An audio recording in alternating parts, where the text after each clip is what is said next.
Welcome back. It's time for another book talk video. It's Suspense Saturday, and I want to talk to you about an old school, hard-boiled detective noir novel, The Maltese Falcon by Dashiell Hammett. I noticed a lot of people have been bringing up this story on Booktube in various tags and maybe mentioning that they're interested in the book, so I thought now would probably be a good time for me to make that video that I've been putting off for literally months. I had this on my schedule to talk about a long time ago, but new stories kept popping up. New things that I read, more current suspense, mystery, horror kind of stuff, so it got bumped for a while, and now it's back. I also want to let you know that I may be a bit rambly, as I have had months to think about what I want to say here. There's a lot to talk about with Dashiell Hammett. He's an interesting author. His real first name is Samuel, and that alone I find fascinating because the main character in The Maltese Falcon is Sam Spade, but Dashiell Hammett swore, by the way, he wrote this back in 1929, 1930, originally in serialized form, being published,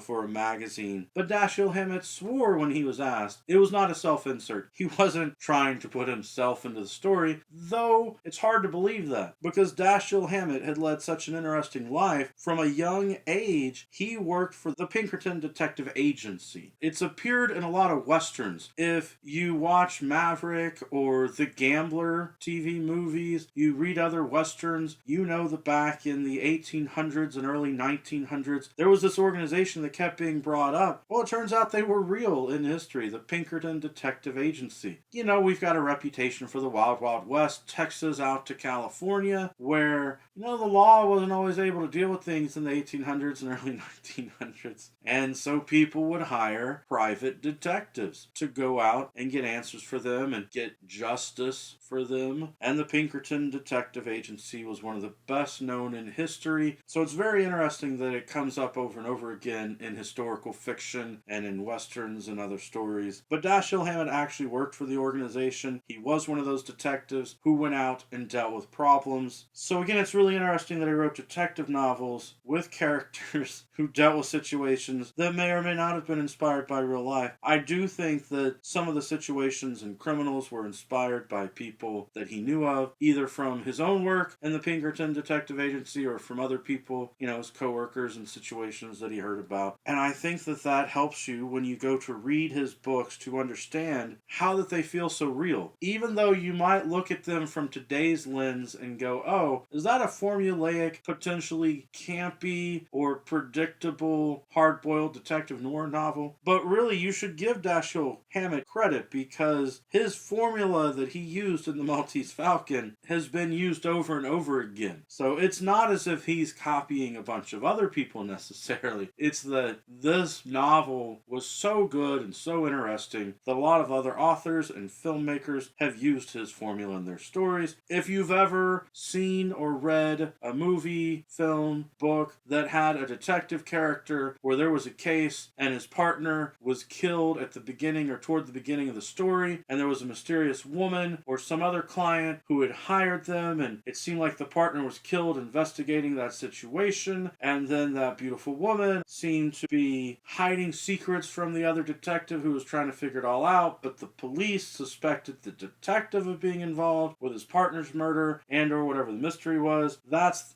the premise at the beginning of The Maltese Falcon. I don't want to give you a bunch of spoilers about what happens in the story, but I will tell you some other facts that I find interesting and or concerning. For example, I do somewhat take issue with Dashiell Hammett's names. Granted, that was 1929, 1930, but looking back at it from today's lens, if you have someone who seems kind of like a foreigner character involved with foreigners, you name him Cairo. I don't know, that seems a little lazy. The fat man in the story is named Gutman. Come on, Dashiell Hammett. Gutman? A man with a big gut? That's the best you can do for your names? Also, this is where you get a trope of a detective who is with a villain or criminal criminal and ends up being knocked out and then wakes up later. I've seen that in a lot of detective stories. It always bothers me. The stakes in a lot of these novels make it seem like the criminals would be willing to murder people in order to hide their secrets and get away with things. But to me, it's a little annoying sometimes the way that detectives get knocked on the head or get poisoned or whatever, to where they're temporarily knocked out and the bad guys get away, they wake up later, they have to figure it out and continue to pursue the enemy. To me, it's frustrating.